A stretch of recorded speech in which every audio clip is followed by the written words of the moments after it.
Sa iban pang balita, 30 ka classroom sa 12 kabulutuan sa probinsya sang Iloilo natala na nga iga-demolish bangon sang epekto sang linog. Si Kim Salinas nakatuto.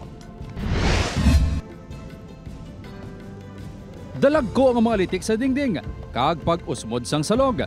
Ini ang mga makitaan sa duwa ka hulot klasihan sa Nalundan National High School sa Gimbal, Iloilo matapos magluntad ang linog sa damlaglang. Bangod sini, temporaryo nga ginsaylo ang 65 ka mga estudyante kag mga manunudlo sa gym. Sunod sa grade 7 advisor, tuman ang paghangkat sa pagklase sa gym. May dito pag occupy kang sa stage, then medyo rapitanay, so medyo gidgahid. Budlay, i-control ang gahid. Init, reklamo mga bata, kis ang ma-absent. Ako ba ma'am kay galingin ang ulo ko.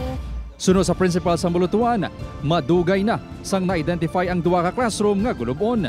Naglala lang ang mga litik bangod sang linog. May gintukod naman nga bago nga building sa Bulutuan, apang wala pa ma-turnover sa ila. Ginalauman ma-turnover ini sa katapusan sang bulan o kung antes magtakop ang 2025.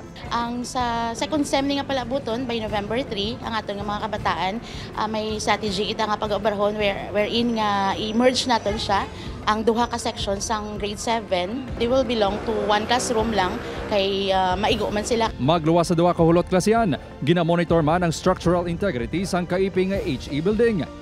Isang Nalundan National High School sa 12 ka mga bulutuan sa probinsya sang Iloilo nga may mga classroom nga dapat na i-demolish. Sa kabugusan, 30 ka classrooms ang subject for demolition bangod gindeklarar nga unsafe for occupancy.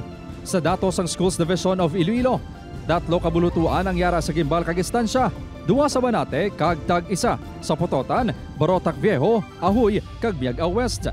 Wala pa sang nadeterminar nga petsa sa pagguba sa mga ini. Kinahanglan gid sang approval for condemnation nga i-issue sa aton sa schools division superintendent, and then we also need to get the necessary mga permit from the municipal engineer nga amo ang magakonduct sang evaluation or assessment sa sining building ket mag-issue sang permit to demolish. Upod kay Cirilo Renduque, Kim Salinas, 1 Western Visayas.